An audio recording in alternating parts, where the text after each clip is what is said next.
Actually ফাইবারে তো আসলে তা হয় না, ঠিক আছে। ফাইবার কিন্তু ফাইবারের যারা বায়ার তারা শুধুমাত্র আপনার ইউজার নেমটা দেখতে পারবে এবং আপনার প্রোফাইল পিকচারটা দেখতে পারবে। ওকে। হ্যাঁ তারা হ্যাঁ তারা ফেস টু ফেস ম্যাক্সিমাম টাইমে কথা বলে। আপনাকে দেখা যাচ্ছে জুমের আইডি দিয়ে বলতেছে একটু জুমে আসেন, আপনাকে কাজ বুঝাই দিই। যেহেতু আমরা ইউজার নেম এবং প্রোফাইল পিকচারটা ব্যবহার করতেছি, সেহেতু কিন্তু তারা আমার নাম জানে না, আমি কে ছেলে না মেয়ে সেটাও জানে না, ঠিক আছে। সো সেক্ষেত্রে আপনি না, অন্য কোনো ইনফরমেশন দেখতে পাবো না তো। ঠিক আছে, আচ্ছা চলেন ব্যাক করি কাজে।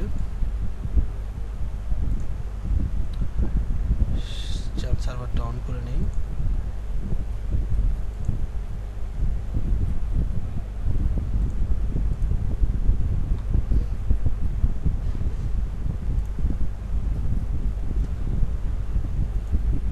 ওকে, localhost slash wk admin।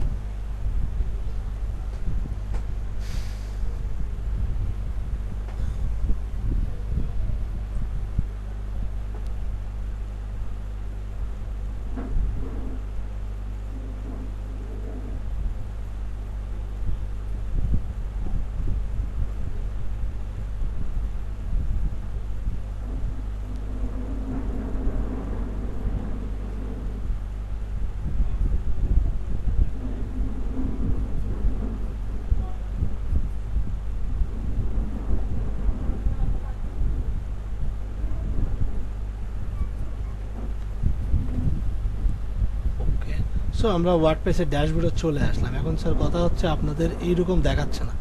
আপনারা হোম পেজে গেলে হেডারটাকে খুঁজে পাচ্ছেন না, এই তো, তাই তো? এই জিনিসটা পাচ্ছেন না, তাই না?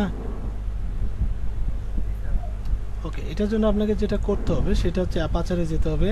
অ্যাপাচার থেকে যে হেডার অ্যান্ড ফুটার অপশনে যেতে হবে, তাই না? এখানে গিয়ে আপনি কি এরকম একটা হেডার হেডার তৈরি করছেন? এরকম কিছু আছে আপনার ওখানে?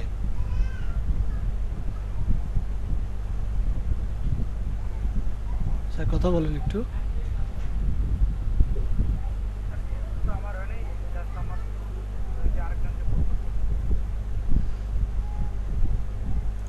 কে বললো একটু বলেন, ফার্স্ট বলেন।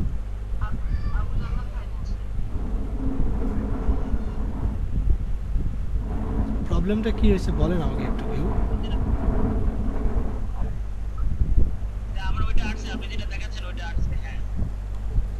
আচ্ছা, এটা আসছে তো না? সো এটা যখন আসছে কিন্তু ওয়েবসাইটে আসতেছে না। মাইক্রোফোনটা মিউট রাখবেন। ওকে, এটা যখন এখানে আসছে কিন্তু ওয়েব পেজে আসতেছে না, সেক্ষেত্রে আপনি এটা রুল সেট করে দিতে হবে। রুল সেট করার জন্য এটা ইডিটে ক্লিক করবেন, শুধু ইডিট, ঠিক আছে? শুধু ইডিটে ক্লিক করবেন, করে যে নিচে আসবেন, নিচে এসে দেখবেন লেখা আছে type of template. Type of template থেকে হেডার সিলেক্ট করে দেবেন, অ্যান্ড দেন ডিসপ্লে অনে গিয়ে শুধু সিলেক্ট করে দেবেন ইন্টায়ার ওয়েবসাইট। দেন এটাকে আপডেট করে দিবেন, তাহলেই দেখবেন আপনার পুরো ওয়েবসাইটে এটা শো করতেছে। ঠিক আছে স্যার?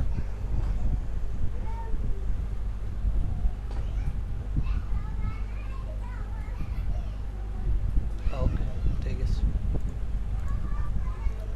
সো চলেন আমরা একটু অ্যাজ সুন অ্যাজ কাজে ব্যাক করি এবং দ্রুত এটা একটা সমাধান করার চেষ্টা করি। সো আমাদের যেহেতু হেডারটা তৈরি হয়ে গেছে,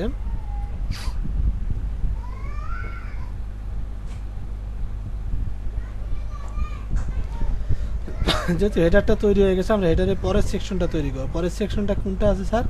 এইটুকু, এটুকু তৈরি করতে হবে না আমাদের। আমরা এই একটা সেকশনটা তৈরি করব। দেখেন, আমি এটা সেকশন তৈরি করার জন্য আমি যাব কিসে? হোম পেজে, কারণ হেডারটা থাকবে সব জায়গায় আর আমার হোম সেকশনটা শুধুমাত্র হোম সেকশনেই থাকবে, ঠিক আছে? চলেন এই হোম পেজটাকে এডিট উইথ এলিমেন্টর করে দিই। জি স্যার, রেকর্ড হচ্ছে। সো এডিট উইথ এলিমেন্টর করার পর দেখবেন এখানে হেডারটা অলরেডি চলে আসছে। কিন্তু এটা আপনি কোনো প্রকার এডিট করতে পারবেন না এই জায়গা থেকে, ঠিক আছে। Okay, file that means it's header. So এখন এটাকে যদি আমরা একটা মাপ নিয়ে নেই, এখানে একটা মাপের ব্যাপার আছে, ঠিক আছে। আগে আমরা এখান থেকে যেটুকু মাপ নিয়েছিলাম, এইটুকু মাপ, ঠিক আছে, এইটুকু মাপ এখানেও কার্যকর, এইটুকু মাপের মধ্যেই কাজ হয়ে গেছে। দ্যাট মিনস আমরা যদি এখানে 1200 পিক্সেল নেই উইথটা, তাহলে আমরা পারফেক্টলি কাজ করতে পারবো। ওকে, তাহলে ব্যাকগ্রাউন্ডটা নিব ফুল উইথ এবং উইথটা নেব শুধু 1200 পিক্সেল। 1200 পিক্সেল মানে কি, এলিমেন্টারে বক্স উইথ যেটা সেটাই 1200 পিক্সেল। সো আমি একটা সেকশন নিলাম, সেকশনের বাইরে আছে 100% ফুল উইথ এবং ভেতরে একটা বক্স আছে সেটা 1200 পিক্সেল ফিক্স মাপ, ঠিক আছে।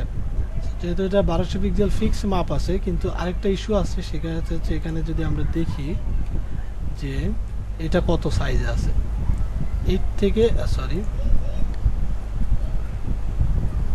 এটা যদি আমরা একটু মাপি স্কেল দিয়ে, দেখা যায় এখান থেকে শুধুমাত্র ব্লু অংশটাই আছে আপনাদের 531, বা এখানে একটু একটু ছাড়া পড়ছে, আমরা 32 ধরে নিলাম। 532 পিক্সেল আছে কি হাইট, এই যে বডি এইটুকু কন্টেন্ট আছে 532 পিক্সেলের মধ্যে। সো আমি যদি এখানে সেট করে দেই, হাইটটা দিলাম মিনিমাম হাইট দিলে এখানে চেঞ্জ করার অপশন পাবেন। এখান থেকে আমি করে দিলাম কত, 532 পিক্সেল।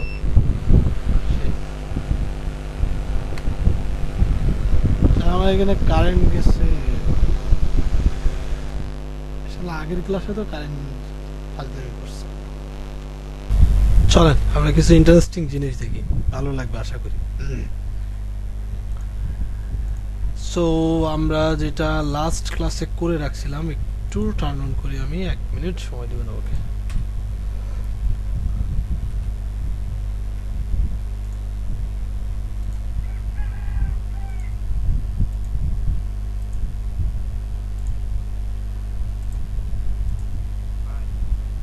ভাই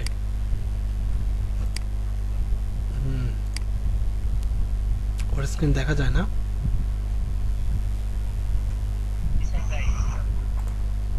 Okay, let's see something interesting. So আমাদের ওয়েবসাইট হয়ে গেল, যেটাতে কাজ করতেছিলাম, the website and the page. So এখন কথা হচ্ছে স্যার, আমরা সবাই জানি যে কোডিং করে আমাদের ওয়েবসাইট তৈরি করতে হয়, without coding we can't run any website, তাই না স্যার? সেটা কি এরকম না?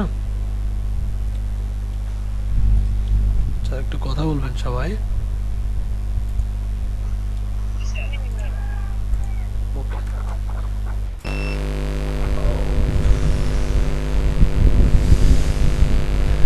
একটা খুবই এম্বারেজিং বিষয় যে আজকে অনেকবার কারেন্ট চলে গেল, ঠিক আছে, খুবই ঝামেলার একটা বিষয়। আমার যে কম্পিউটারটা আমি এখানে রান করে রাখছি, এখানে যদি আমি ধরেন এই কম্পিউটারে নেটবিনস এবং জ্যাম সার্ভার দুইটা যদি একসাথে ইনস্টল করি, তাহলে একে দ্বারা এই দুইটা ছাড়া আর অন্য কোনো কাজ করা যায় না। এই জন্য আমি ধরেন আলাদা একটা কম্পিউটার ব্যবহার করি আপনাদেরকে শুধু ওয়েবের কাজ দেখানোর জন্য।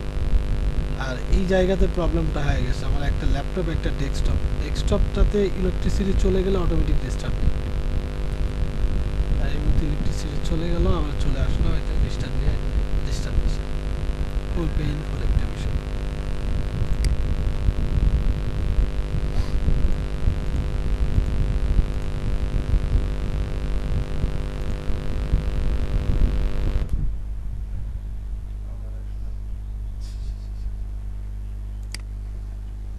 হ্যাঁ, রেকর্ডিং হচ্ছে। ওকে, সো এখানে দেখেন যেহেতু আমরা সিএসএস ইউজ করতেছি, সিএসএস এর কাজটা তাহলে এখানে কি, নর্মালি যদি আমরা এখানে দেখেন, আচ্ছা, এখানে নর্মালি আমরা শুধুমাত্র এইচটিএমএল যদি ব্যবহার করি এবং এখান থেকে যদি আমরা স্টাইলটাকে যদি একটু উঠাই দিই, স্টাইলটাকে যদি আমরা কাট করে নিই, তাহলে রান করেন, দেখেন এটা নর্মাল এইচটিএমএল। বাট এখন যদি আমি এটাকে এখানে স্টাইলটাকে আবার ইনজেক্ট করি আর রান করি, দেন এখানে কি পাইলো, নতুন ব্যাকগ্রাউন্ড পাইলো, লেখাটা চেঞ্জ হয়ে গেল, লেখাটা লেফট থেকে রাইটে চলে গেল, ঠিক আছে না? এই কাজটা হচ্ছে সিএসএস, ঠিক আছে। অর্থাৎ এক্সাম্পল হিসাবে বলা যায় যে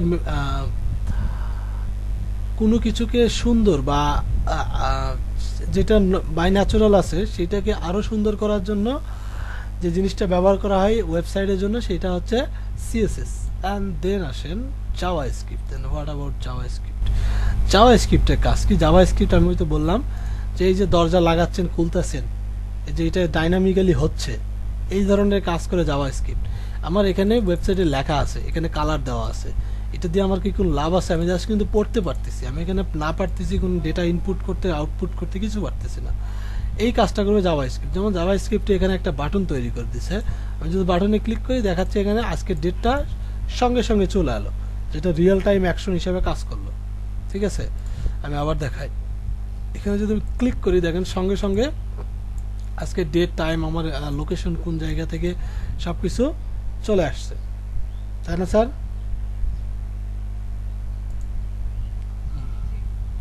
ওকে, that means it's works like a Java script.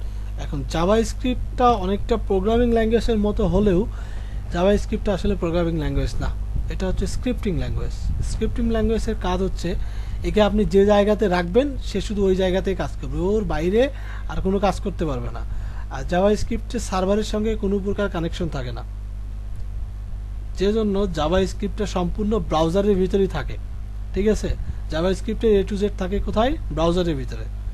So browser, আপনি যে জাভা স্ক্রিপ্টটি লিখবেন সেটা ব্রাউজারে দিলে ব্রাউজার অটোমেটিক রান করে ফেল দেবে।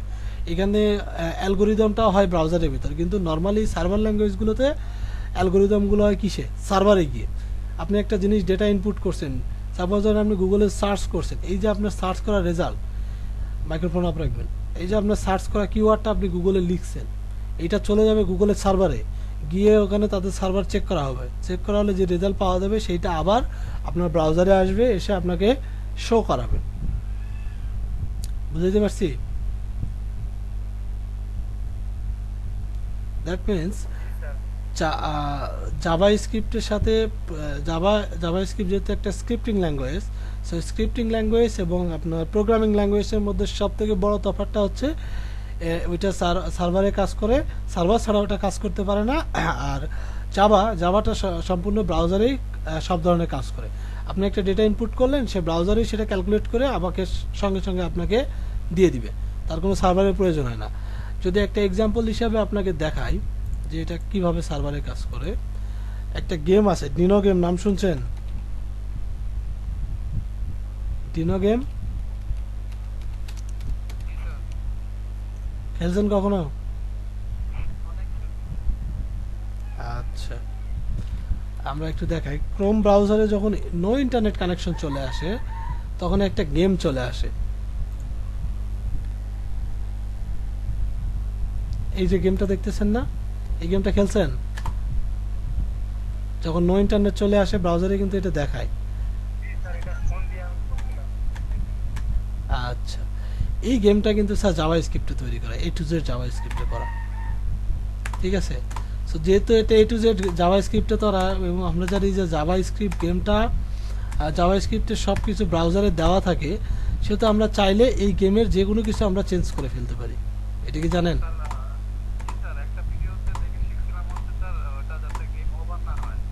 হ্যাঁ, নট অনলি গেম ওভার, আমরা এখানে এখানে দেখেন রিয়েল টাইম অ্যাফেকশন কয়েকটা দেখাই আমি। রিয়েল টাইম অ্যাফেকশন বলতে এখানে একটা গাছের সঙ্গে এটা বেজে যাচ্ছে, ঠিক আছে। সো আপনি যদি করেন কি, এই গাছটাকে যদি আপনি নুল করে দেন, দেন দেখবেন যে এখানে আর কোনো গাছ আসবে না, কিচ্ছু আসবে না, বাট এটা বাঁচতেই থাকবে, বাঁচবে। কারণ এখানে ধরেন রিয়েল টাইম প্রোটেকশনে এখানে যে প্রোগ্রামটা দেওয়া আছে, প্রোগ্রামটা দুইটা শ্রেণীতে ভাগ করে দেওয়া আছে। একটা হচ্ছে অ্যারে, আরেকটা হচ্ছে ইফ। অ্যারেটাকে ইফের মধ্যে ব্যবহার করা হয়েছে, যে জন্য আপনি যখন এটাকে রান করে দিবেন তখন অ্যারেটাকে যদি আমি নুল ঘোষণা করলেও ইফটা তখন আর কাজ করবে না স্যার, তখন আবার আমাকে কি করতে হবে? ইফটাকেও চেঞ্জ করতে হবে, তখন দেখা যাবে ওইটা অনেক বড় একটা প্রোগ্রাম হয়ে যাচ্ছে। কিন্তু এই যে গেম ওভার, ঠিক আছে, যে গাছের সাথে বেজে গেলে আমরা একটা ইফ কন্ডিশন অ্যাপ্লাই করে দিছি, যদি আমাদের ডাইনোটা গাছের সাথে গিয়ে বেজে যায় তাহলে তুমি সেকেন্ড অপশন হিসাবে তুমি এটা রান করে দেবে যে গেম ওভার।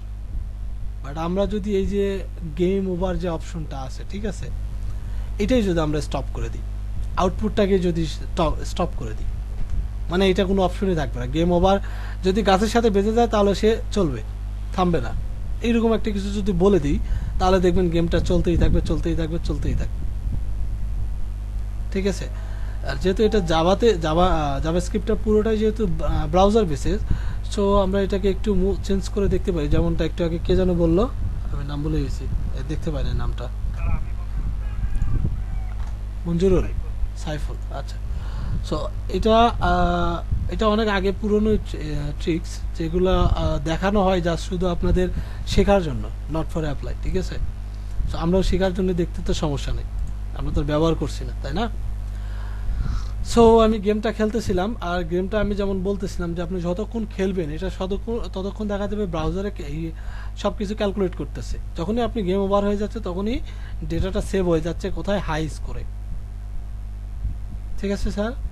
সো এইটা আমরা স্টপ করে দেবো। এটা যদি আমরা স্টপ করে দিই তাহলে এই গেমের ভিতর অনেকগুলো ফাংশন আছে, যে ফাংশনগুলো লাইভ কাজ করতেছে বা ব্যাকগ্রাউন্ডে কাজ করতেছে।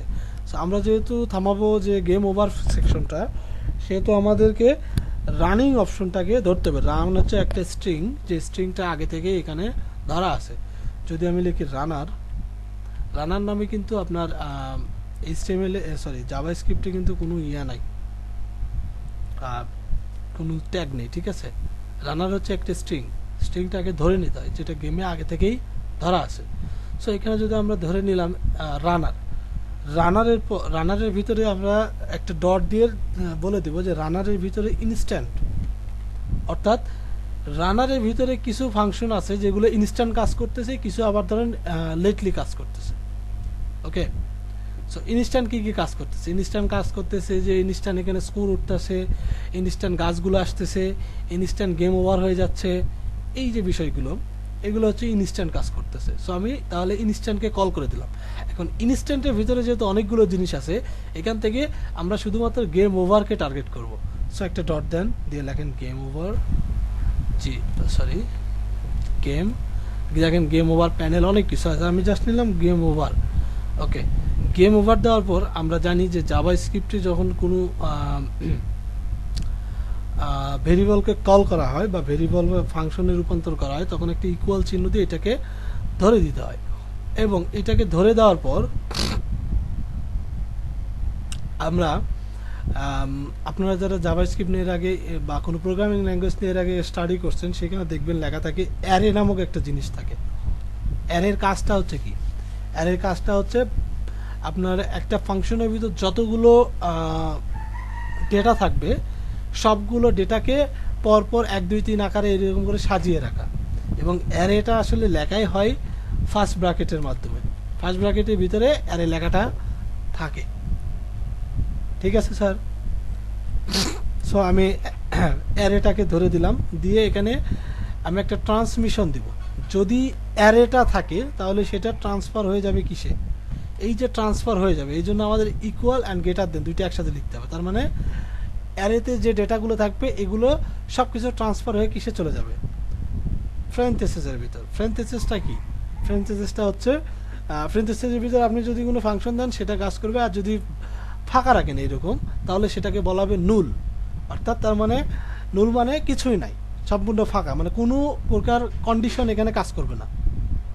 নুল বলতে বোঝানো হয় কোনো প্রকার কন্ডিশন কাজ করবে না, জাস্ট যেরকম চলতেছে সেরকম চলবে। বুঝাইতে পারছি? যদি এখানে দেখেন আমি যদি মারুফকে বলি যে মারুফ আপনি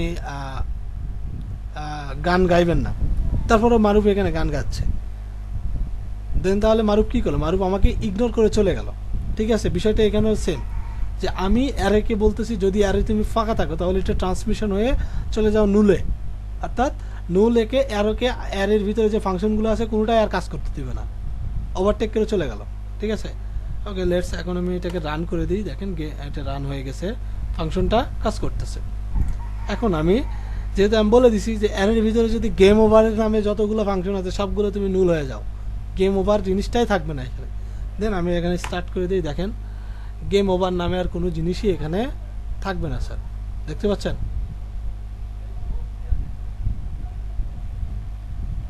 আমার কি গাছগুলোর সাথে আমি বেঁধে যাচ্ছি? গেম ওভার দেখাচ্ছে কি? গেম ওভারটা দেখাবে না, কারণ কি? কারণ আমি এটাকে নুল করে দিছি। এর মূল কারণটা হচ্ছে এই গেমটা যে প্রোগ্রাম, যে স্ক্রিপ্টিং ল্যাঙ্গুয়েজ দিয়ে করা হয়েছে সেটা হচ্ছে জাভা। আর আমরা জানি, সরি, জাভা স্ক্রিপ্ট। আর আমরা জানি জাভা স্ক্রিপ্টের জাভা স্ক্রিপ্টের A to Z, এই গেমের A to Z source file সব কিছু ব্রাউজারেই আছে। সো যেহেতু এটা ব্রাউজারে আছে এবং ব্রাউজারে জাভা স্ক্রিপ্ট ইনজেক্ট করার জায়গা আছে, সেহেতু আমরা এখান থেকে এটাকে মডিফাই করতেই পারি। ঠিক আছে না স্যার? ওকে, ফাইন। তো চলেন, it's just a sample example, ঠিক আছে, আপনাদের বোঝানোর জন্য, দ্যাটস ইট। কেটে দিই, কেটে দিয়ে আমরা কাজে ব্যাক করি। সো আমরা যখন কাজে ব্যাক করলাম, তখন আমাদের একটা পরে যে সেকশনটা আছে, সেকশনটা আমাদের তৈরি করতে হবে। আমরা এখন সেকশনটা, এই সেকশনটা তৈরি করবো, তাই না? ব্লু আর, সো এই সেকশন আপাতত লাগিচ্ছে না স্যার, আমরা সিএমএস দিয়ে কাজ করতেছি, তো ল্যাঙ্গুয়েজটা আমাদের লাগতেছে না। বাট আপনারা যখন প্রোগ্রামিং বা ওয়েব ডেভেলপমেন্টে কাজ করতে যাবেন, তখন তো অবশ্যই প্রোগ্রামিং ল্যাঙ্গুয়েজ জানতে হবে স্যার। ঠিক আছে? না, জাস্ট এটা আপনাদের জানার জন্য। আমরা একটা জিনিস নিয়ে কাজ করবো না বিদায় কি তার সম্পর্কে একটা বেসিক ধারণাও রাখবো না, এটা কোনো কথা?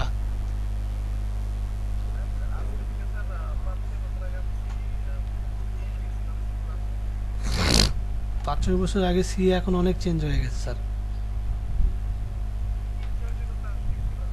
ও আচ্ছা আচ্ছা। আমরা আমার মনে হয় সি শেখার থেকে আপনার জাভা শেখাটা অনেক ভালো ছিল। জাভা যদি শিখতেন তাহলে অনেক ভালো কিছু করতে, কারণ জাভাটা আসলে ক্রস প্ল্যাটফর্মে কাজ করে, তো সেহেতু আপনি একটা অ্যাপ্লিকেশন বা একটা অ্যালগোরিদম তৈরি করে আপনি অনেকগুলো অপারেটিং সিস্টেমে রান করতে পারতেন। কিন্তু সি কিন্তু সেটা হয় না স্যার। সি মেইনলি কাজ করে আপনার উইন্ডোজে, লিনাক্সেও করে কিন্তু খুবই কম। লিনাক্সে খুব বেশি সি মনে হয় ব্যবহার করে না, আই এম নট শিওর। যেহেতু আমি সি নিয়ে স্টাডি করি না, সেহেতু আপনাকে জাস্ট এইটুকু জানা ছিল আমার, তাই বললাম আর কি।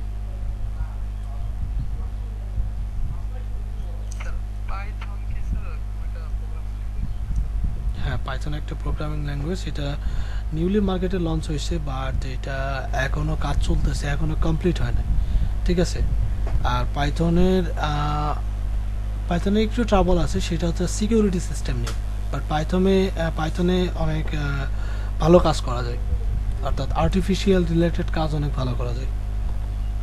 আচ্ছা চলেন স্যার, আমরা একটু এটার মাপ নিয়ে নিই। এটার মাপ যদি আমি নিলাম, এখানে দেখতেছি কত, 132-এর মতো স্যার। ঠিক আছে, আমরা এর হাইটটা 132 নিয়ে নিলাম। চলেন যাই, এখানে এখান থেকে আমি একটা শেপ নিয়ে নিলাম আগের দিনের মতোই, এবং শেপটাতে যেহেতু উইথটা ছিল আমার কত স্যার, 132 বা 130, এর উপর আমি উইথটা আমি মাঝামাঝি বরাবরই রাখছি, আগেরটার মতোই, 1200 পিক্সেল। অ্যান্ড দেন এখানে উইথটা দিয়ে দিব। উইথটা যদি দিতে চাই, আমি এখান থেকে যাব গিয়ে লেট মি শো। আচ্ছা, এইটার উইথ আমাদেরকে চেঞ্জ করে দিতে হবে স্যার। এই যে হাইট আছে না, হাইটটা চেঞ্জ করে দিতে হবে।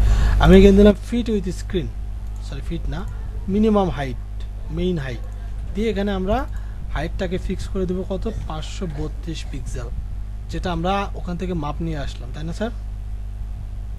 মাপ নিয়ে আসি না আমরা?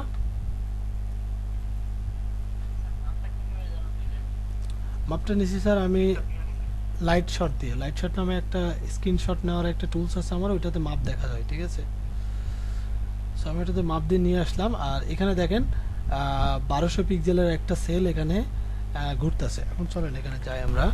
এখানে দুইটা অপশন আছে, এক পাশে লেখা আছে, আরেক পাশে কি আছে স্যার, ইমেজ আছে। সো ইমেজটাকে আমরা ডাউনলোড করে নিব, যেমন আমি এখান থেকে যে সেভ ইমেজ করলে এটা ডাউনলোড হয়ে যাবে। আর কন্টেন্টগুলোকে কপি করে আমি ওয়েবসাইটে বসাই দেবো। চলেন বসাই এখান থেকে। ও, তার আগে এখানে আমরা কয়টা অপশন, দুইটা অপশন দেখলাম, তার মানে এর ভিতরে আমাকে আরও দুইটা অপশন নিতে হবে। যে জন্য কী নিতে হবে স্যার, ইনার সেকশন। দুইটা সেকশন নেই, ইনার সেকশন। ওকে, এখন দেখেন এটা 50-50 হয়ে গেছে, যেটা এখানেও কিন্তু 50-50। এটা 50% জায়গা নিচ্ছে, এটা 50% জায়গা নিচ্ছে। সো আমিও 50-50 করে দিলাম। দেওয়ার পর এখানে আমি এই পাশে ইমেজ বসাবো, এই যে ইমেজ সেকশন আছে, ইমেজটাকে নিয়ে গিয়ে ড্রাগ অ্যান্ড ড্রপ করে এখানে দিয়ে দিবে, দিয়ে এখান থেকে ইমেজটাকে কল করে নিয়ে আসবে। আমি ইমেজটাকে আপলোড করে দিই, এই যে ডাউনলোড হয়ে আসে আমার। স্যার দেখেন ইমেজটা পারফেক্টলি এখানে ম্যাচ করে গেছে, যায় নাই?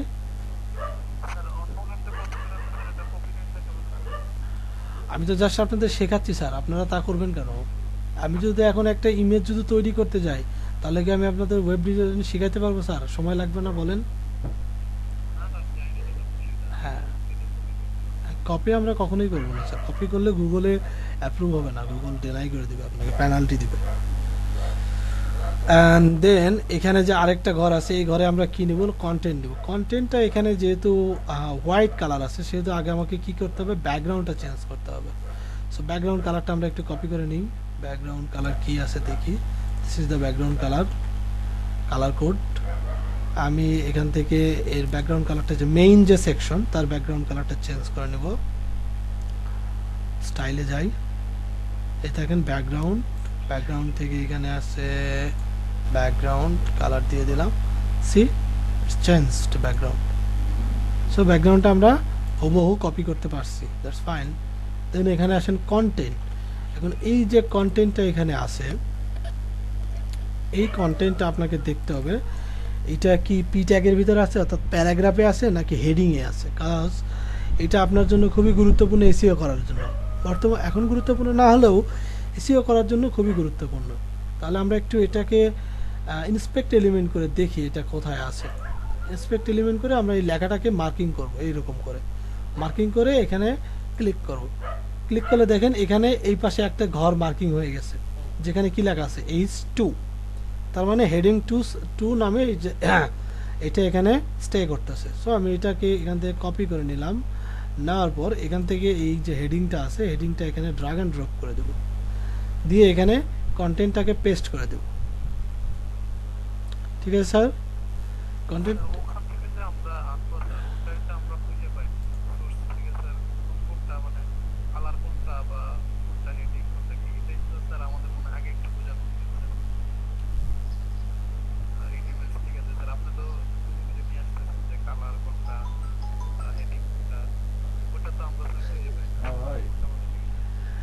আচ্ছা, ভালো কথা জিজ্ঞেস করছেন, একটু একটু দেখাই দিই আমি। এই যে ইনস্পেক্ট আমরা এই পেজটাকে ইনস্পেক্ট এলিমেন্ট করলে পেজে বর্তমানে যেটা রান আছে, বর্তমানে যে HTML CSS গুলো আছে, সেগুলো আমরা দেখতে পারবো। এখন এই যে পাশে দেখেন কর্নারে একটা পয়েন্টার আছে, এখন এখানে কিন্তু প্রচুর কোড আছে স্যার। এই কোডগুলোর ভিতর থেকে আমাদের টার্গেটেড জিনিস কোনটা সেটা খুঁজে বের করতে হলে কী হবে? আমাদের জীবন বাইর হয়ে যাবে। কারণ এই কোডগুলো দেখেন প্রিফিক্স করে সাজানো আছে।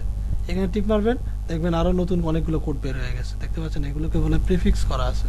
সো এইগুলো থেকে অ্যাভয়েড করে নিজেকে বাঁচাইতে চাইলে একটা নতুন ফিচার আছে, এখানে ক্লিক করবেন, করে মাউস পয়েন্টারটা আপনি যেখানে নিয়ে যাবেন এরকম মার্কিং হয়ে যাবে, দেখতে পাচ্ছেন? এখন আপনার যে সেকশনটা সম্পর্কে জানা দরকার, সাপোজ আমার এটা ব্যাকগ্রাউন্ড সম্পর্কে জানার দরকার, ব্যাকগ্রাউন্ড কালারটা কি, তাহলে আমি এটা পুরোটার ব্যাকগ্রাউন্ডটা মার্কিং করি। দেখেন আমার পুরোটা কিন্তু মার্কিং করে ফেলছে, তাই না স্যার?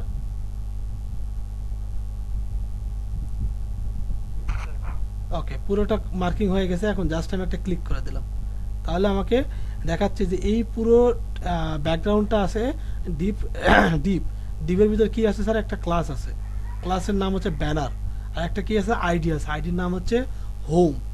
সো এই যে ব্যানার এবং হোম ক্লাস কিংবা আইডি, এইটাকে সিএসএস এ মডিফাই করা হয়েছে। সিএসএস দেখেন এখানে কি লেখা আছে স্যার? ব্যানার। ব্যানারের ভিতরে কি লেখা আছে স্যার? ব্যাকগ্রাউন্ড। ব্যাকগ্রাউন্ডের ভিতরে একটা কালার কোড দেওয়া আছে, দেখতে পাচ্ছেন? তার মানে HTML এর এই ক্লাসটাকে এখানে কল করা হয়েছে CSS এ, এবং CSS এ কল করার পর এখানে কিছু জিনিস দেওয়া হয়েছে, যেমন এর পজিশন রিলেটিভ থাকবে, জিনডেক্স থাকবে 1, এবং এর কালার থাকবে এইটা কালার কোড। ঠিক আছে, এই জন্য আমি এখান থেকে সিম্পলি কালার কোডটা কপি করে এখানে নিয়ে আসছি স্যার। আবার এখানে দেখেন আমার এই জিনিসটা দরকার, আবার এখানে ক্লিক করি, করে এখান থেকে এটাতে ক্লিক করি, তাহলে এখন কি হলো স্যার? এটা দেখেন H2 তে চলে আসছে। আমি যদি H2 কে প্রিফিক্স তে বের করি, তাহলে দেখেন H2 ট্যাগের ভিতরে কি লেখা আছে? এইটুকু লেখা আছে, ঠিক আছে না? এখন কথা হচ্ছে স্যার, এটা যে এইচ টু ট্যাগের আমি যদি এইটাকে দেখেন রাইট পাশে ক্লিক করে এডিটার যে এইচটিএমএল এ ক্লিক করি এবং এইচটিএমএল ট্যাগ সহ যদি এটাকে আমি কপি করি, কপি করে যদি আমি এখানে সাপোজ আমি এটাকে রাখলাম না, ফেল দিলাম, দিয়ে এখানে টেক্সট এডিটরটা দিয়ে দিই, সি হয়ে গেল সব। আচ্ছা আমি আরেকবার নিই, যদি আমি এখানে টেক্সট এডিটর দিয়ে দিই এবং টেক্সট এডিটরে যদি আমি ভিজুয়াল দিয়ে এখানে যদি আমি এই এইচটিএমএল কোডটাকে যদি পেস্ট করে দিই, ঠিক আছে, দিয়ে আমি যদি এটাকে আবার ভিজুয়ালে ব্যাক করি, তাহলে দেখেন এটা অটোমেটিক লেখাগুলো আগের ফরম্যাটে বড় হয়ে আসে, কারণ এটা আমি এখানে ফিক্সড করে দিছি। দেখেন H2 লেখা ট্যাগ দিয়ে দিছি আমি, that means it's HTML tag এখানে সাপোর্ট করতেছে। বাট এটা সবার জন্য অ্যাপ্লিকেবল না, আমরা যেহেতু কোডিং ছাড়া কাজ করতেছি তাই আমরা কোডিং ছাড়া ভিজুয়ালটাই ট্রাই করব। যে আমি এখানে কোড এডিটর ব্যবহার করব না স্যার, আমি এটাকে কেটে দিলাম। এটা কি এখন বুঝতে পারছেন যে কিভাবে খুঁজে বের করতে হবে? ওকে ওকে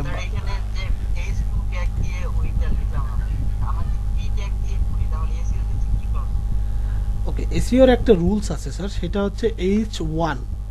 H1 হচ্ছে একটা ওয়েবসাইটের সব থেকে পাওয়ারফুল একটা লাইন, যেটাকে হেডিং বলা হয়।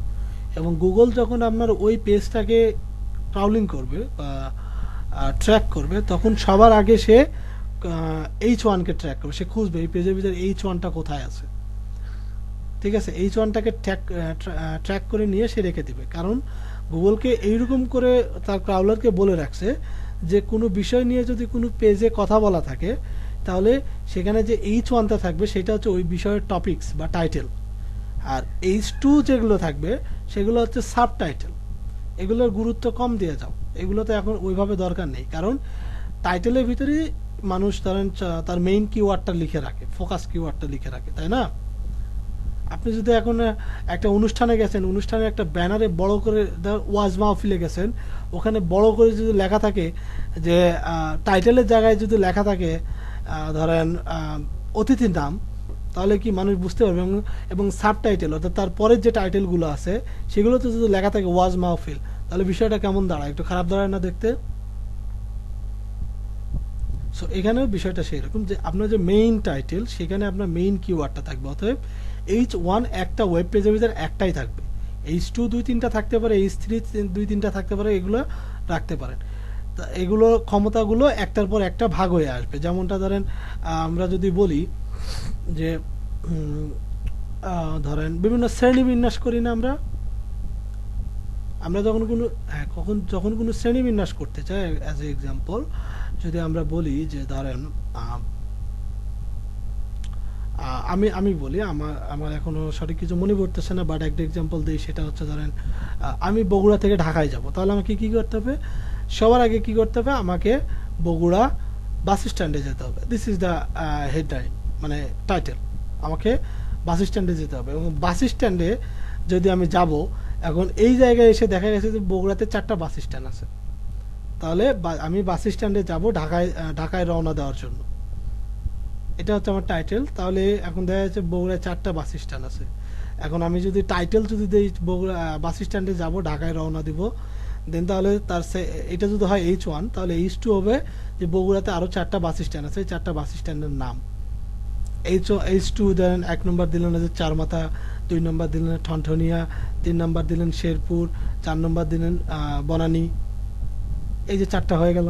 এখন 4টা বাস স্ট্যান্ডের পর আপনি এই 4টার ভিতর থেকে যে কোনো একটা নিতে পারেন, বাট 4টারই কথা এখানে বলা হয়েছে। এখন ধরেন আমি সাপোজ নিলাম ঠনঠনিয়া বাস স্ট্যান্ডে।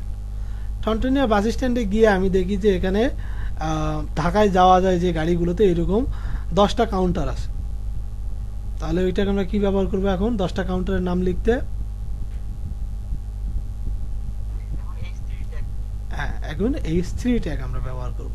দিস ইজ এইগুলো এইভাবে ধরেন আমরা এই হেডিংগুলোর পাওয়ার কমাইতে কমাইতে চলে আসব, আর এইগুলো চলবে হচ্ছে ধরেন H1 থেকে H6 পর্যন্ত, এর নিচে আর কোনো ট্যাগ নাই। ঠিক আছে স্যার?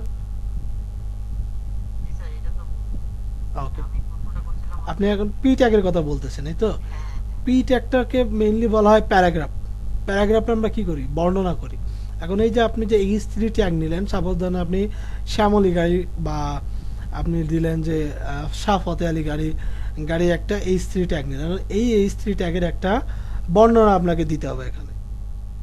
কারণ আপনি যদি দেখেন শাফতে আলী, আপনি কেন লিখছেন, কি কারণে লিখছেন, এটাকে আমরা বুঝতে পারবো? এটা কিন্তু আমরা বুঝতে পারবো না। সো এটা যখন আপনি একটা বর্ণনা দেবেন তখন আপনি সেটাকে পি ট্যাগ ধরে লিখবেন, যে H3 ট্যাগের ভিতরে পি ট্যাগ নিলাম একটা, এই পি ট্যাগের ভিতরে আমরা শাহ ফতে আলী গাড়ির মানে H3 যে টাইটেল, সেই টাইটেলের বর্ণনা দিব, ঠিক আছে? অ্যান্ড দেন গুগল আপনাকে এইভাবে ফলো করে আপনার ডেটাগুলো তাদের সার্ভারে স্টোর করবে। যদি আপনি এই জিনিসটাকে উলটপালট করে ফেলেন, মনে রাখবেন, যদি আপনি বিষয়টাকে উলটপালট করে ফেলেন, তাহলে দেখা যাবে গুগল আপনাকে মানে খুব ভালো আপনার ওয়েবসাইটটাকে খুব ভালোভাবে নিচ্ছে না। আপনি অনেক চেষ্টা করবেন, দেখবেন খুব মানে র্যাঙ্কিং হচ্ছে, কিন্তু আশানুরূপ ফল পাচ্ছেন না, সবার কাছে আপনার সাইটটা রিচ হচ্ছে না, ঠিক আছে? সো গুগল যেরকম করে সফটওয়্যারটা তৈরি করে রাখছে, ক্রাউলারটা তৈরি করে রাখছে, আমরাও ঠিক সেই রকম করেই আমাদের ওয়েবসাইটটাকে তৈরি করব, যাতে 100তে 100% ম্যাচ হয়ে যায়, এবং ম্যাচ হয়ে গেলে আমি ইজিলি ওয়েব পেজের ফার্স্ট পেজে চলে আসতে পারবো, ঠিক আছে? আর এই যে প্রসেসর, এই প্রসেসরকে বলা হয় অন পেজ এসইও। ওকে,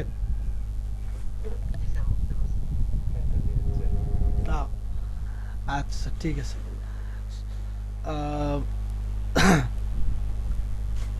আচ্ছা, আমাকে একটু টাইম দিবেন, জাস্ট 5 মিনিট, আমি একটু বাইরেকে একটা মেসেজ দিয়ে আসি sir, 5 minute only.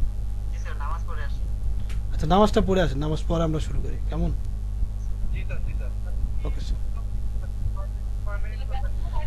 10 minute sir, 10 minute.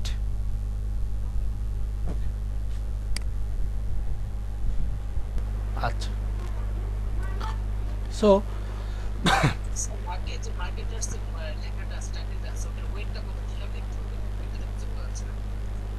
কোনটা স্যার, এইটুকু? আচ্ছা, ওয়েট দেখার জন্য আমরা একটি এক্সটেনশন ব্যবহার করছি, হোয়াট ফন্ট।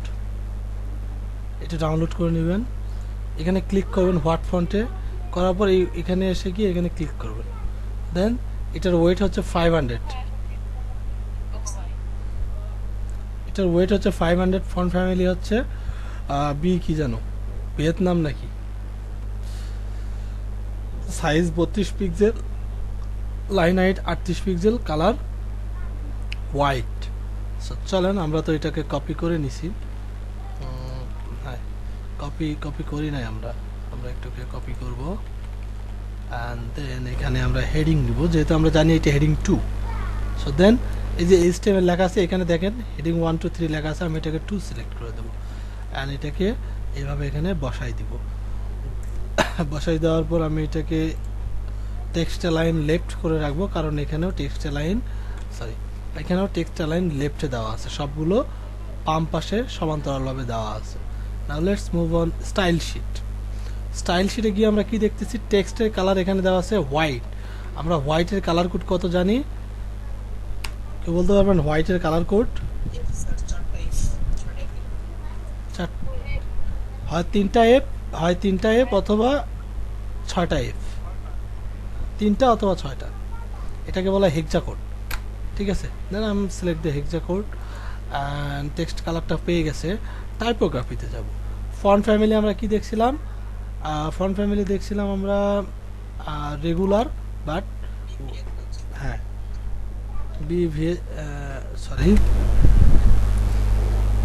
আচ্ছা বি ভিয়েতনাম নাকি এটা, আচ্ছা আমি এটা রেগুলার দিয়ে দিলাম, এবং ফন্ট ওয়েটস ছিল 500, ঠিক আছে? সো রেগুলারটা দিয়ে font wait 500, and font size ছিল 32 পিক্সেল, আর লাইন হাইট ছিল কত স্যার, লাইন হাইটটা ছিল কত, 38 pixel, 38। Okay fine, and letter স্পেসিংয়ের প্রয়োজন নাই, আমরা এটা একটু মার্কিং করে দেখি। Okay fine, it's perfect. So এটা একটু লেটার স্পেসিং দিয়ে নিতে হবে, ঠিক আছে? আমি যদি এটাকে একটু লেটার স্পেসিং দিয়ে দিই, লেটার স্পেসিং কাজ করবে না, ফন্ট সাইজটা এখানে একটু বাড়াই দিই আমি। ফন্ট সাইজ বাড়াই দিয়েও কাজ হবে না, এটা সাইজটা আমি ছোট করে দিই।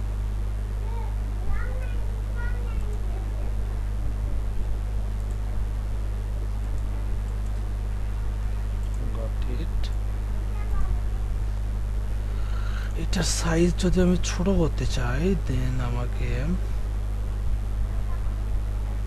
কারণ আমি চাচ্ছিলাম এই যে ইউ ক্যান টু এই জিনিসটা যাতে নিচে আসে, ঠিক আছে, যে এরকম যেন নিচে আসে। ওকে, সো এটাকে যদি আমি নিচে আনতে চাই,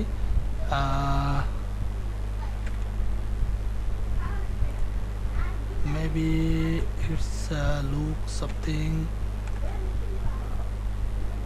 ওকে, wait a minute, there is a problem.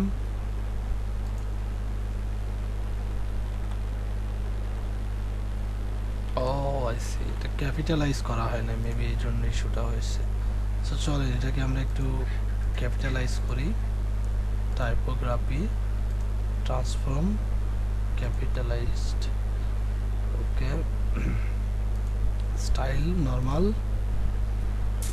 and the font size goes to, বেশি বড় হয়ে যাচ্ছে না। আচ্ছা, যেহেতু এটা এইভাবে এখানে হচ্ছে না, সেহেতু এটা মেবি সাইজের একটু ইস্যু আছে। আমরা এটাকে একটু টেনে একটু বড় করে দিতে পারি, দ্যাটস ইট। চাইলে আরেকটু ছোট করতে পারি, বেশি বড় হয়ে গেছে। অ্যান্ড এটাকে যদি আমি টেক্সটটাকে যদি আমি একটু এডিট করে দিই, সাপোজ ইটস লুক লাইক, যদি আমি এখানে একটা লাইন ব্রেক দিয়ে দিই, ও এটাতে হ্যাঁ কাজ করছে। সো আমি এখানে একটা লাইন ব্রেক দিয়ে দিলাম, কেমন? আমি চাচ্ছি না, থাক, এটার দরকার নেই। আমি যেটা চাইছিলাম সেটা আসলে হচ্ছে না, ওই রকম দেখাচ্ছে না। সো আমি এটাকে টেনেই বড় করে দিই।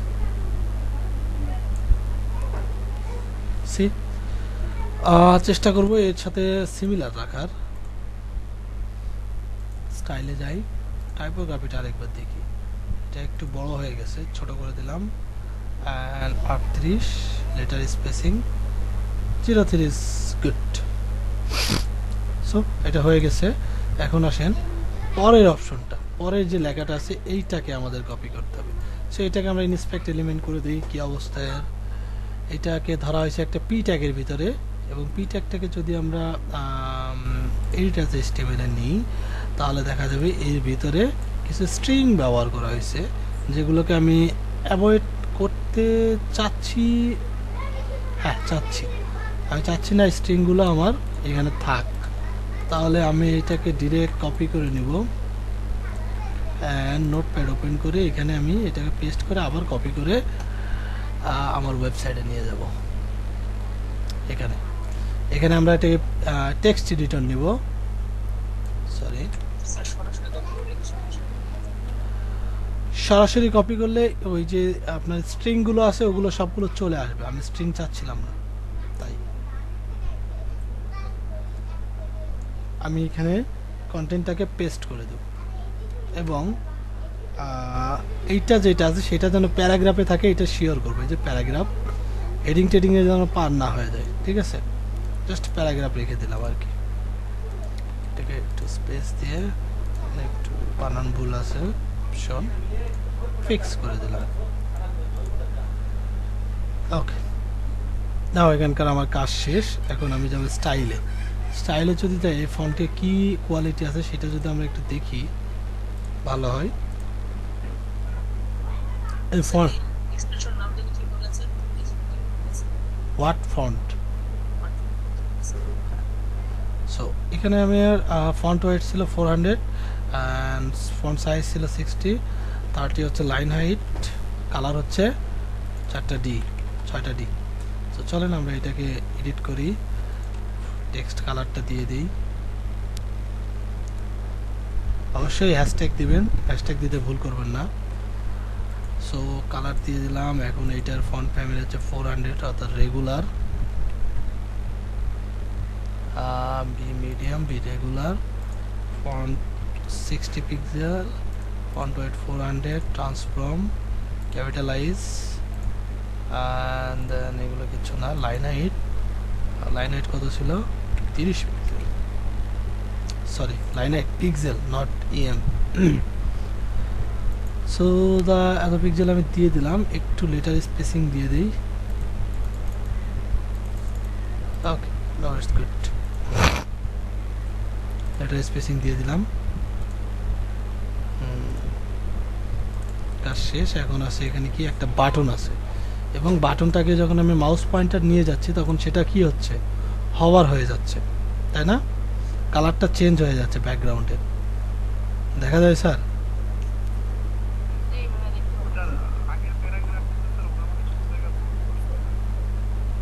বোল্ড না স্যার, এটাকে বলা স্ট্রং করা। আমরা আপাতত এখন এটাকে নিয়ে স্টাডি করতে চাচ্ছি না, কজ স্ট্রংটা এসিওর একটা পার্ট। স্ট্রং মিন্স এখানে যে প্যারাগ্রাফটা ব্যবহার করা হয়েছে, এই প্যারাগ্রাফের ভিতর এই লেখাগুলো একটা কিওয়ার্ড, ঠিক আছে? এটা তারা গুগলকে বোঝাই দিবে স্ট্রং যদি আমরা ব্যবহার করি। It's not a bold, cause আমরা যদি এখানে ইনস্পেক্ট এলিমেন্ট করি, এটাকে মার্কিং করি স্যার, ইনস্পেক্ট এলিমেন্ট করি,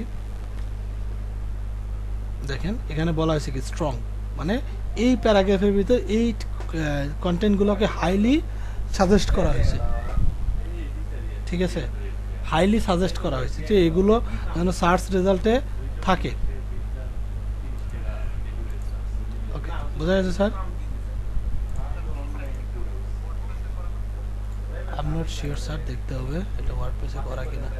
হ্যাঁ স্যার, ওয়ার্ডপ্রেসে করা, এই যে ডাব্লিউপি কন্টেন্ট, ডাব্লিউপি ইনক্লুড, ওয়ার্ডপ্রেসে করা। বাট ওয়ার্ডপ্রেসে করা থাকলেও কাস্টমাইজ করে করা আছে, প্লাগইন ব্যবহার খুব কম হয়েছে, ঠিক আছে? সো চলেন আমরা একটা বাটন তৈরি করি। বাটনটা এখানে হভার করা আছে, সো দিস ইজ ইন্টারেস্টিং। আমরা দেখি বাটনে কি কি আছে। বাটনটাকে যদি আমরা ফলো করি, এখানে আছে, এখানে বাটনের ওয়েট আছে 400। এই যে লেখাটা আছে, লেখা হচ্ছে আপনার 15 পিক্সেল, 23 পিক্সেল লাইন হাইট এবং হোয়াইট কালার। ওকে ফাইন, চলেন আমরা এখান থেকে যাই। এই যে দেখেন একটা বাটন সেকশন আছে, বাটনটাকে এভাবে ড্রাগ অ্যান্ড ড্রপ করে এখানে দিয়ে দেব, কজ উই নিড বাটন। ওকে, বাটনটা দিয়ে দিলাম। এখন আমরা বাটনের যে লেখাটা আছে এটাকে একটু দিয়ে দেব। বাটনের যে লেখাটা আছে, লেখাটা এখান থেকে কপি করি, এখানে দিয়ে দিলাম। সি, লেখাটা চলে আসছে। এখন আমরা এটাকে চেঞ্জ করি। এটা বাটনের লেখাটা থাকবে, বাটনটা থাকবে টেক্সটা লাইন লেফটে থাকবে, অ্যান্ড সাইজ যেটা হবে সেটা হবে স্যার মিডিয়াম সাইজের বাটন হবে। অ্যান্ড এইটার আর কি আছে, স্টাইলে যাই। স্টাইলে যাওয়ার পর আমরা বাটনটাকে টাইপোগ্রাফিতে যাব, গিয়ে বাটনের ভিতরে যে টেক্সটটাকে আছে এটা নর্মাল করে দেব, বি রেগুলার। আর লেখা আছে কত, 15 পিক্সেল দেওয়া আছে। আমরা যদি 16 করি, no problem, 16, font weight 400, transform, capitalize, style normal, line height কত দেখছিলাম, 23 pixel. So line height 23 pixel select করে দিলাম, 2 3। 23টা দিতে হবে না, কারণ আমরা অলরেডি বাটনটাকে বড় করে দিছি, সো আলাদা করে দেওয়ার প্রয়োজন নেই। সো টাইপোগ্রাফি কাজ শেষ। এখন আসেন টেক্সট শ্যাডো আমাদের দরকার নেই, এটা হওয়ার ইফে নর্মালি এটা টেক্সট কালার থাকবে হোয়াইট নাই স্যার, টেক্সট কালারটা white, and background colour black. ব্ল্যাকের কালার কোড কি আমরা জানি, 6টা কিংবা 3টা শূন্য, ঠিক আছে? ওকে, সো এই ছিল। এখন এইটাতে কি আছে স্যার, এটাতে একটা হোয়াইট বর্ডার আছে, বাট এখানে কিন্তু কোনো বর্ডার নেই। চলেন আমরা একটা সলিড বর্ডার দিয়ে দিই। সলিড বর্ডার হবে আপনার, আমি দিলাম 2 পিক্সেল, সলিড বর্ডার উইথ হবে 2 পিক্সেল। সো চারিদিকে দেখেন 2 পিক্সেল একটা সলিড বর্ডার পেয়ে গেছে, তাই না? ওকে,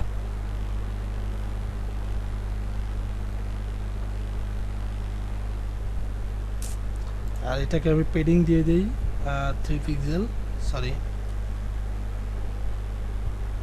পেডিং না, এখানে মার্জিন দিতে হবে। আচ্ছা আপাতত লাগতেছে না, বাদ দিয়ে দিই, কাজ তো হয়ে গেছে আমাদের, তাই না? এখন কথা হচ্ছে এখানে যখন আমি, জি স্যার, হ্যাঁ আমরা এখন হভারটা অ্যাড করবো স্যার। হভারে শুধু কি বলা হয়েছে, ব্যাকগ্রাউন্ড কালারটা চেঞ্জ হবে, দ্যাটস ইট। সো এই যে দেখেন এখানে বাটনে লেখা আছে কি নর্মাল। এতক্ষণ আমরা যে সেটিংগুলো চেঞ্জ করলাম এগুলো ছিল কি নর্মাল সেটিং। এখন আমরা এই পাশে হভারে ক্লিক করব। এই যে সেটিংগুলো আছে এগুলো হচ্ছে হভার সেটিং। সো হভারের ক্ষেত্রে আমাদের টেক্সটের কালারগুলো চেঞ্জ হয় নাই। সো আমরা টেক্সট কালারগুলো চেঞ্জ করব না, জাস্ট চেঞ্জ করবো কি ব্যাকগ্রাউন্ড কালার। এখানে ক্লিক করি, ব্যাকগ্রাউন্ড করার ফলে হভার কালারটা এখানে হয়ে যাচ্ছিল, চলেন একটু দেখি, হভার কালারটা হয়ে যাচ্ছিল নিচের এই কালারটা। তো নিচের কালারের কোড কি এটা, কালার কোডটা আমি কপি করে এখানে দিয়ে দিই, হভার কালার কোড।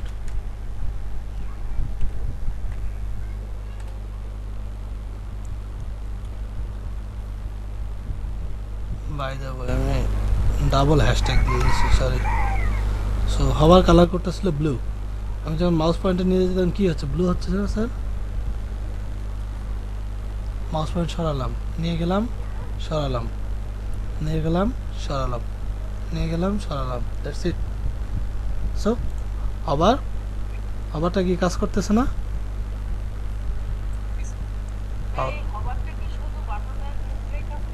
না স্যার, হবারটা যে কোনো জায়গায় ক্ষেত্রে আপনি কাজ করতে পারবেন, তবে সেটা আপনাকে কাস্টম সিএসএস করে ব্যবহার করতে হবে, ঠিক আছে? এরা স্পেসিফিক কিছু জায়গায় হবার ফিক্স করে রাখছে, সব জায়গায় রাখে নাই। আপনি যদি কাস্টমলি করতে চান সেক্ষেত্রে আরেকটা প্লাগইন আছে, যে এই প্লাগইন দিয়ে আমরা কাস্টম সিএসএস এইচটিএমএল অ্যাড করতে পারি, ওইটা ব্যবহার করে আপনাকে হবার ইফেক্ট তৈরি করতে হবে, ঠিক আছে?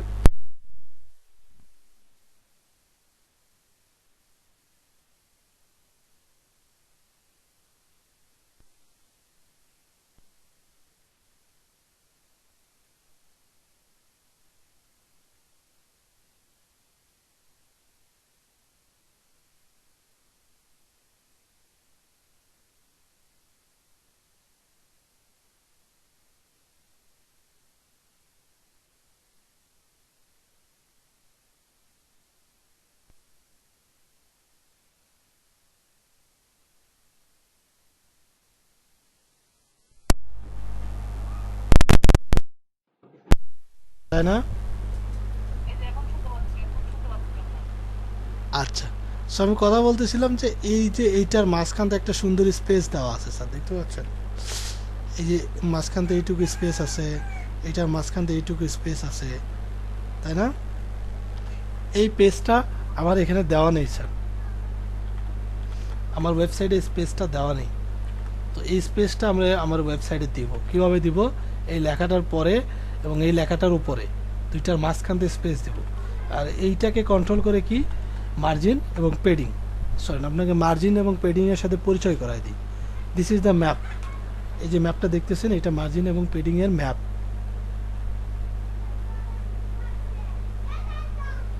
দেখা যায় স্যার? সো ফার্স্টে যেটা আছে সেটা কি পজিশন, পজিশনের পর কি আছে মার্জিন, মার্জিনের পর কি আছে স্যার একটা বর্ডার আছে, বর্ডারের পর কি আছে একটা পেডিং আছে, পেডিংয়ের পর কি আছে এত বাই এত, অর্থাৎ কন্টেন্ট আছে। এই যে এইটুকু কন্টেন্ট, আর বাকি এইটুকু হচ্ছে আমাদের পুরো ওয়েবসাইটের মাপ, ঠিক আছে? তো চলেন আমরা তাহলে এইটুকু জাস্ট এইটুকু মনে রাখবো, আগে মার্জিন, পরে বর্ডার, তারপরে পেডিং, ঠিক আছে? তো চলেন আমরা এটাকে কেটে দিই, কেটে দিয়ে আমরা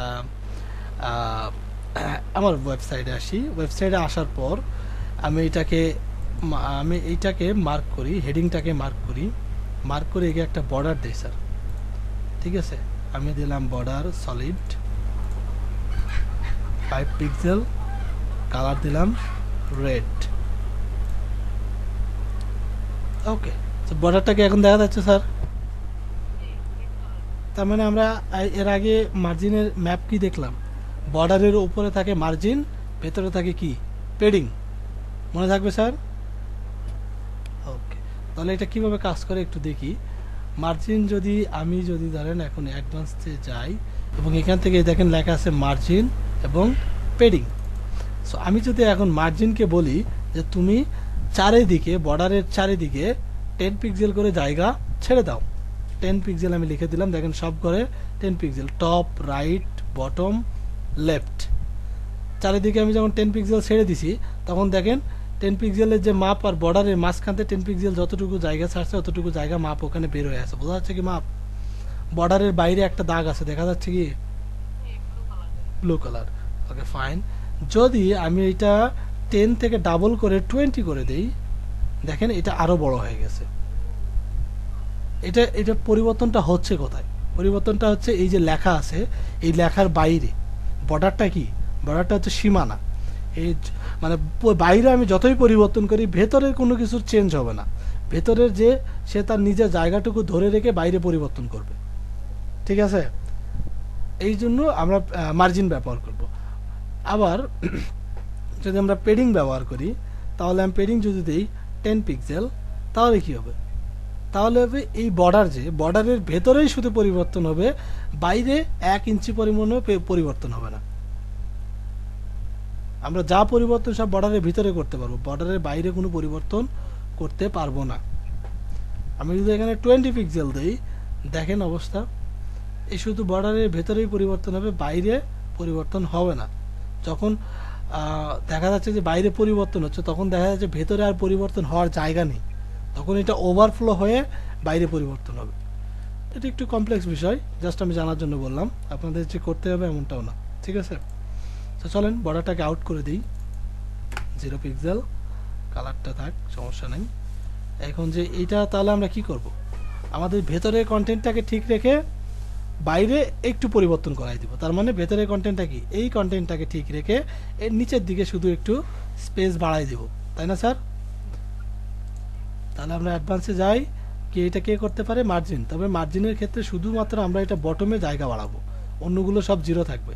তাহলে লিঙ্কটা উঠাই দিই, দিয়ে আমরা শুধু বটমে লিখে দিই 10 পিক্সেল। দেখেন বটমে 10 পিক্সেল জায়গা ছেড়ে দিছে। আমি যদি এখানে 50 করে দিই, দেখেন বটমে শুধু 50 ছাড়ছে, বাকি দুই পাশে বরাবর আছে। কোনো প্রকার চেঞ্জ হচ্ছে দুই পাশে? কোনো প্রকার চেঞ্জ হয়নি। সো আমি এটাকে রেখে দিলাম 20 পিক্সেল, ফিক্স করে দিলাম। সো এখন দেখেন ওপরের লেখা এবং মাঝখানের লেখার মাঝখান থেকে একটা সুন্দর স্পেস চলে আসছে, তাই না sir? Okay, that's fine. So এটা আমি চাচ্ছিলাম আর কি। সো এখন আমার সাইটটা ক্রিয়েট হয়ে গেছে, আমি এটাকে আপডেট করে নিই। এখন আপনাদেরকে আমি আমার পেজে যাই, পেজে গিয়ে এখানে আমি রিলোড দিই, দেখেন তো এটা কি কাজ করছে? Successfully it's working. এটা ছিল আমাদের মেইন ওয়েবসাইট, এটা হচ্ছে আমাদের তৈরি করা ওয়েবসাইট, মেইন ওয়েবসাইট, তৈরি করা ওয়েবসাইট, ঠিক আছে স্যার?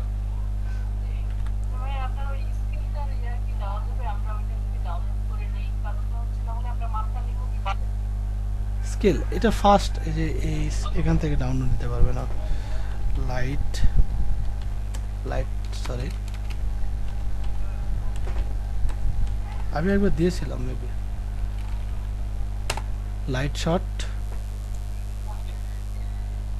এখান থেকে এই যে উইন্ডোজ ফর উইন্ডোজ যেটা, সেটা ডাউনলোড করে জাস্ট ইনস্টল করে কম্পিউটারের প্রিন্ট স্ক্রিনে ক্লিক করলে এটা অটোমেটিক কাজ করবে, ঠিক আছে?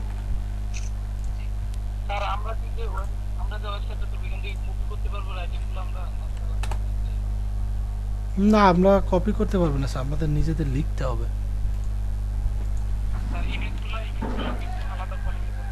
হ্যাঁ স্যার, ইমেজগুলোও নিজেদের তৈরি করে নিতে হবে, বা আপনি চাইলে ফ্রি স্টক ইমেজ যেগুলো আছে সেখান থেকে ডাউনলোড করে নিতে পারেন। ডামি টেক্সট আপাতত ইউজ করবো, বাট যখন কাজ করতে যাব তখন কন্টেন্ট তো লিখতে হবে স্যার, আমরা কন্টেন্ট লেখা যখন শিখবো তখন কন্টেন্ট লিখতে হবে। সো আমি দুইটা, জি স্যার।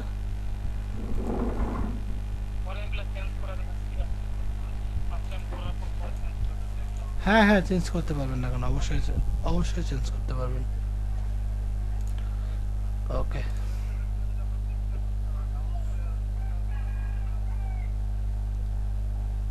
কি স্যার ওয়েবসাইটের জন্য?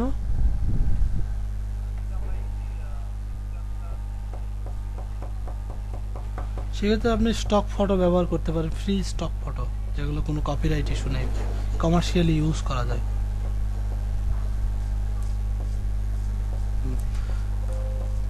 স্টক লিখবেন ফ্রি স্টক ফটো, অনেক সাইট পাবেন গুগলে, তাদের থেকে স্টক ফটোগুলো ডাউনলোড করে নেবেন, কেমন? আচ্ছা, পরের সেকশনটা কি দেখাবো আমি? পরের সেকশনটা এইটুকু দেখাবো না? আচ্ছা ঠিক আছে, বেশি প্রেশার নেওয়ার দরকার নাই। হ্যাঁ, মাথা ঠান্ডা রেখে এটুকু প্র্যাকটিস করে, ঠিক আছে ইনশাল্লাহ। তাহলে কালকের ক্লাসে দেখা হচ্ছে স্যার।